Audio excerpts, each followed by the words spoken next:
And I think we're live. Fabulous. So welcome to our session, From Shop Floor to Retail Leaders and How BRC are Developing the Next Generation. I'm Tracy, I'm a Learning Impact Manager here at Thrive, and I'll be hosting our session today, which is all about customer success, shining a spotlight on how the British Retail Consortium transformed their summer school leadership programme using Thrive. And with that, you guys have cut content volume by 53% and have since achieved a 21% uplift in average content completions. So that's been making life dramatically easier for learners and admins alike. I will soon introduce Vicky, who will share insight to how, and we'll also talk about how BRC is building the next generation of retail leaders. In terms of what today's session has been designed to help with, it's for all of our L&D, HR, people leaders in retail and multi-site organisations, thinking about learning managers running or planning leadership programmes, anyone scaling mentoring or structuring pathways across a diverse workforce, and also organisations whose learning programmes have grown too complex or really content heavy. So we're super lucky to have Vicky Young from BRC join us today and share her experience. Vicky, would you like to introduce yourself and tell us about BRC before we get stuck in? Yeah, absolutely. Thanks, Tracy. So, hi everyone, I'm Vicky. I'm the Head of Learning for the British Retail Consortium. My background spans over 20 years in retail HR, leadership development and talent management.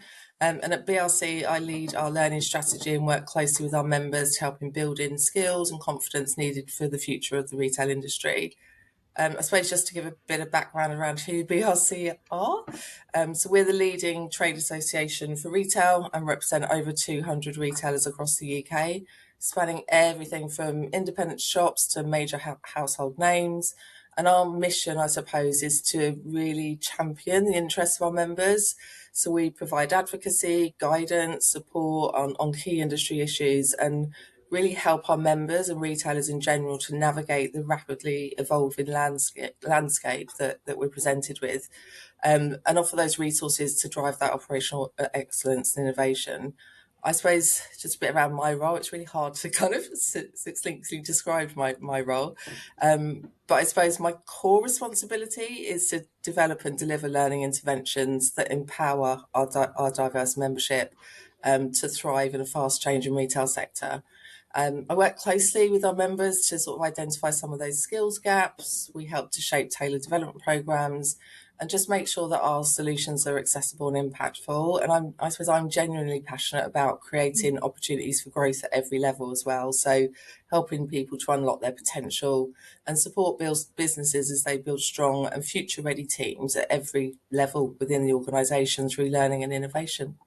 That was a bit waffly, sorry. That's me. Hi. Super informative. Thanks, Vicky. I know you won't mind me saying this, and ultimately your previous approach has become quite overwhelming for learners and quite time consuming for admins, right? So our story is going to be talking about how you've partnered with Thrive, you've stripped the programs back, you've combined structured learning with mentoring and community and saw both engagement and completions climb. So our conversation today will help identify practical ideas for designing leadership programs at scale and building the platform experience that works for learners and the team running them. So let's begin with the current state of retail leadership development. And from where you sit at the moment, Vicky, seeing across so many different retailers, what are the biggest challenges when it comes to developing the next generation of leaders right now? I mean, that is a huge question. And I think it's fair to say that we're all on a journey without being too cheesy. But I suppose from a BRC's perspective, our focus is around that leadership development skills and talent so that we give those tools and frameworks to nurture that talent. To place some really sort of focus on flexible learning programs as well, because with all of the challenges that retail focus on a day-to-day basis, with all the different technologies that are coming into play, you know, they're getting thinner and thinner on the ground particularly within operational. So really establishing some of those clear, easily accessible pathways for professional growth. And we really want to foster that culture of continuous development and promote that cross-retail networking, because there's over 3 million people within the industry across the UK that are employed. So there's so much opportunity to learn from each others' experience, help to build resilience, prepare for those future challenges, and get them to really flourish in the landscape of what retail presents. We're really committed to ensuring that professional growth is accessible to everyone, whether that's shop floor based through to senior leadership, whether you're operational based, whether you're support function, logistics based. Our three core leadership development programs really help to target those areas as well. And I suppose some of the things that we are seeing more and more as a skills gap and conversations with members, the continuous digital transformation that we're all experiencing, not just as retailers or employers, but also just as consumers, and those shifting habits as a consumer as well. The economic uncertainty, particularly with the war, and preparing people to adapt, innovate, and lead confidently are all just really up there at the top and really paramount.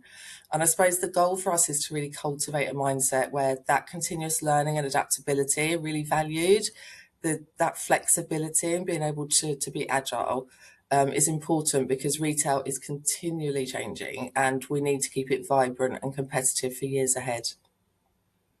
Definitely. And thinking about, where people start on the shop floor to then fostering a career as a retail leader, and that journey, what does the path really look like in practice and what's most often missing from it? What's it look like in practice? It's probably the easy answer. In practice, I suppose many people enter retail unexpectedly. I myself started at 15 years old, man, not that old, in Woolworths, start part-time or alongside education, or as a Christmas job. But quickly you could sort of discover that career in retail can be full of variety, challenge and opportunity. So it's not really linear, it is squiggly.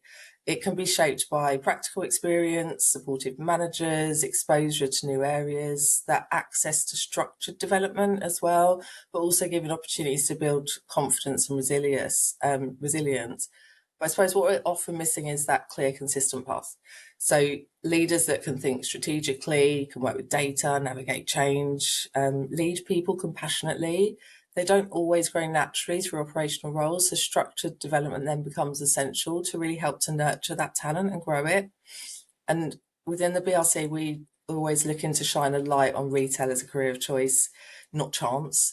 One where the experiences gained can be really valuable, the skills gained within retail are highly transferable, and it can set people up for long-term progression and success.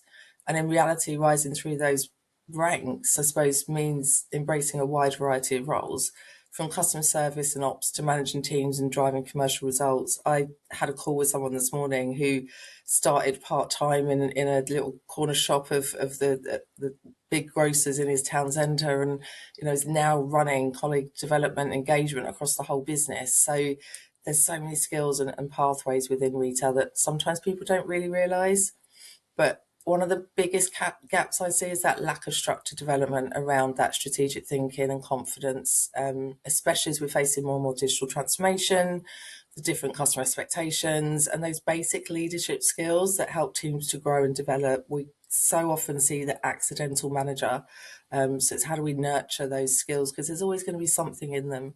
So not just investing in core leadership skills, but also creating opportunities for cross-functional exposure and real-world problem solving.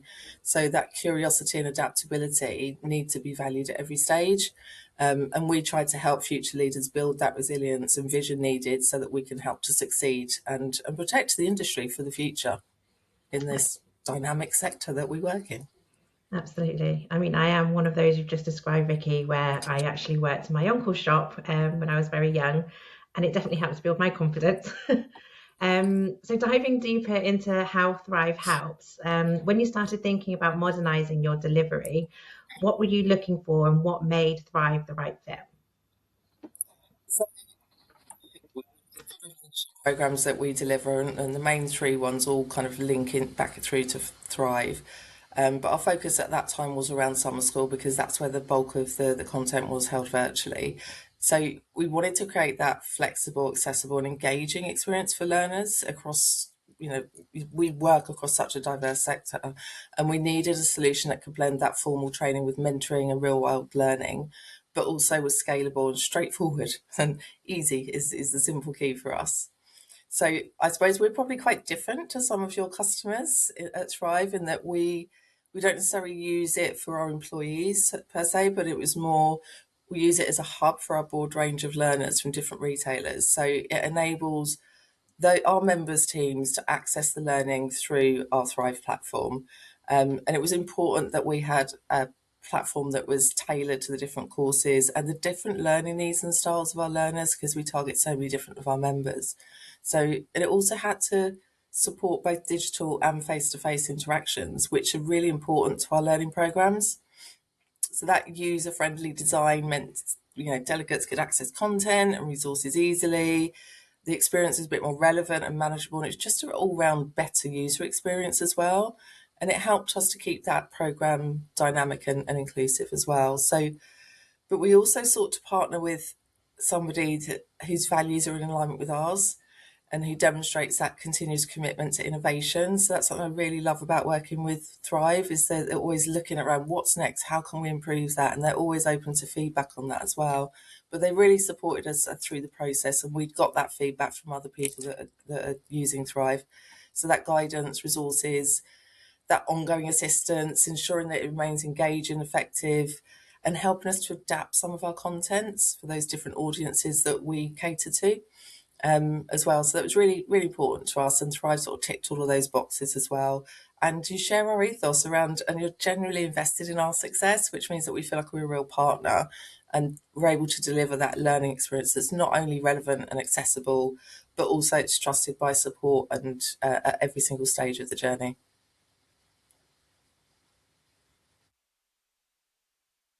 I can't hear you, Tracy. Typical, right? There you um, go. Thanks, Vicky. And thinking about the summer school in particular, so I'm sharing your platform right now. Let's use the summer school as a specific example. What wasn't working for learners and for your team? So it's hard to know where to start with this question. The summer school itself actually started in 1923 when there were no learning platforms whatsoever.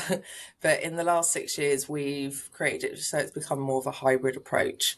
And it's designed to offer people a rich blend of learning opportunities, and we combine workshops, group activities, exposure to leaders in the industry, and also a supportive environment. And that's all catered through the lenses of people, planet, profit, and purpose, and overlaid by conscious leadership development. And traditionally, the experience was delivered largely face to face. As I said, going back to the 1920s, no one really knew what an LMS was then at all. But in more recent years, it still was delivered quite face to face. And we had an online learning element, which was there to sort of extend the access and flexibility. But that online component in our old platform didn't always match the vibrancy and engagement of the in-person sessions. So where we've transitioned to a more deliberately hybrid model, so both the virtual and online elements are carefully integrated, Thrive really enables us to achieve that genuine parity between our digital and physical delivery. So that ensures that delegates experience the same energy, the interaction, and the quality of the programme, regardless of how they access it. And it really supports that real-time collaboration and interactive content. So we get that consistency, we get that engagement across the board. And moving to that hybrid approach not only meets the different needs of learners, but it makes the summer school more inclusive and adaptable. So whether you're doing an online programme or an in-person programme, it's the same experience for everyone that's involved.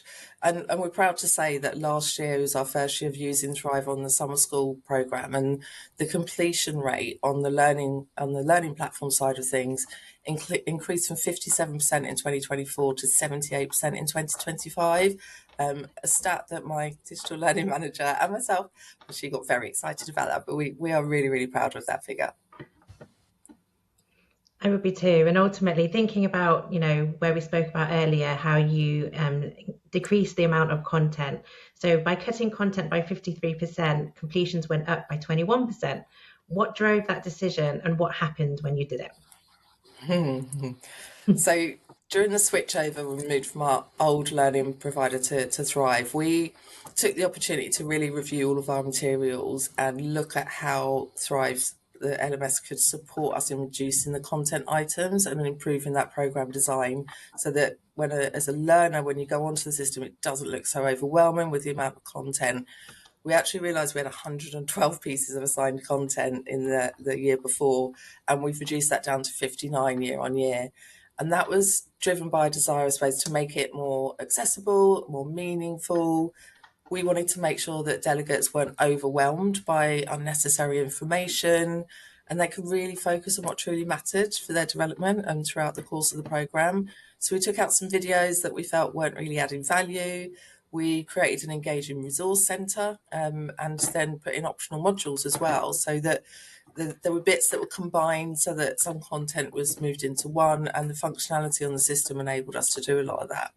So by really focusing on those core themes, we saw that marked increase in learner engagement and completion rates, and not just at different points consistently. You would traditionally see a dip at certain points and then it goes up again, but there was that consistent application throughout the whole process. And that, I think that's because that leaner structure meant that learners could navigate content with a lot more ease. It made it a lot more enjoyable and productive. It wasn't so overwhelming, as I said. And for us, the simplified programme, it was significantly easier to manage and adapt. So it allows us to sort of respond quickly to feedback and tailor the sessions to the different groups. So it just fostered a bit more of an impactful learning environment for everybody. Absolutely. And thinking about the learning experience, can you tell us a bit about the actual learning journey and what that looks like today, and ultimately what's changed as well? Yeah, so again, Thrive is quite integral to the changes this year. So as I mentioned earlier, I talked to a lot of our members and we try to work out what's working, what's not working, and how we can support them. So for our summer school this year, we're moving away from a fully residential programme.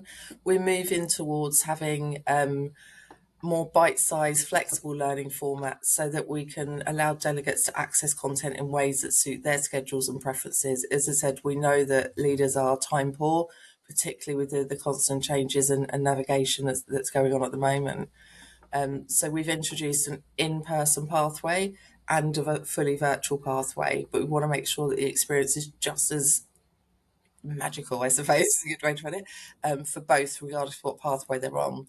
So what's really helped is that the onboarding process is really straightforward. So there's no lengthy tutorials or complicated guides. They simply join and get started, and it's a lot easier for them to navigate, and they can then focus on the learning itself. So there's nothing worse than sort of joining a program and then having to spend the first couple of hours navigating around how to navigate the system. So it makes it really easy for them to access the learning straight away. The simplicity is what they need because they're busy. And when they're balancing those demanding work commitments and learning and that weekly learning through our programs, that's really important to us. And then, as I said, we're streamlining that in-person approach whilst also introducing that full virtual program. So both formats are supported by our volunteer group coach community. Little shout out to any group coaches on the call, and that ensures that human connection is there. Oh, that's why I love that. That ensures that human connection is there as well. So our group coaches support our delegates throughout the program, whether they're in person or virtually as well, and that remains at the heart of the experience. Is one of the legacies that we've maintained throughout the summer school since its start. So those changes really help to focus on providing further opportunities so that we're scaling it out to reach more people, to learn, to apply, to reflect and to grow in a psychologically safe space. And it only keeps the experience dynamic and accessible, but allows them to dip in and out of modules as needed. So they can go back, they can do more, they can reflect on things and effortlessly pick up from where they left off and choose on what they want to learn next. So no more of that click next prompts, click next prompts. It maintains that energy and that quality, so regardless of how they're engaged. And we've just tested this approach fully with our new Leadership Essentials programme, which we piloted earlier on in the year. We're only in March, we've already done a pilot. And that's targeted at entry-level leaders, and Thrive is the core delivery method for that content, and it allows those delegates to access the learning activities in their own time, whilst also supported by peer learning sessions each week. So I suppose with Thrive as the backbone, learners enjoy even greater autonomy in managing their development, easily resuming their progress and deciding what to do next. So it just really enhances the social learning, the core reflection, the deep learning that our programs bring. Absolutely. And just as important, the admin experience. So when it comes to actually running these programs, what does that look like now for your team, and where have you saved the most time? So I will confess I'm not the expert behind the scenes. I know enough to get by, but Kate in my team is our digital learning manager, as I said, and I think I asked her around this, around what her experiences was, not just from what I've seen, but I think the amount of requests that we get from users for support has absolutely gone through the floor, as in we've dropped it at all. So having that intervention there, we don't have to do anywhere near as much as that as we used to, and saving time with reporting. Hello, new insights dashboard, which I'm quite excited about as well. So that content is easy to create and update as well. So that streamlined nature of our program, so it reduces the complexity, can't speak, that previously led to those queries and technical issues, which means particularly for Kate that she has less time on her troubleshooting, gives more focus on delivering some of those impactful learning experience. We're able to really review the content and make sure it's landing in the right way, using those insights to really further enhance that as well. So what is working, what are people engaging with, and those real-time analytics and simple reporting tools just take away a lot of that product. It gives more productivity, I suppose, that from taking away that manual and repetitive focus as well. And I suppose another thing is the team are really, really responsive to suggestions, ideas, or queries, which helps Kate in being able to sort of implement things a lot quicker. And when I'm asking a stupid question of, can we do this, can we do that, she'll go and find the answer, and she tends to get it quite quickly, which is really, really helpful. So I suppose overall, it's freed up valuable time for both the learners and my team as well. So that allows us to concentrate more on innovation and quality rather than maintenance and queries. Absolutely, and I can understand that with your data-led decisions as well. The fact that you've adopted the new dashboards is fantastic, Vicky. Yes, very excited. In regards to the results, when you look at those numbers, what are you most proud of, and what do they mean for the retail leaders going through the programs themselves? I think I'm most proud of is the transformation we've achieved in both the structure and streamlining it, but also the impact of the programs. And it's a continual work in progress. One of our ethos is we continue to review and evolve all of the courses that we run.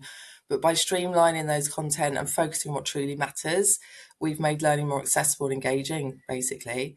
That reduction in assigned content means participants are no longer overwhelmed and they can concentrate on their learning and development, which genuinely supports their development. And in turn, we are increasing their capability as leaders within the industry. So that wider impact and that knock on and paying it forward effect, I suppose.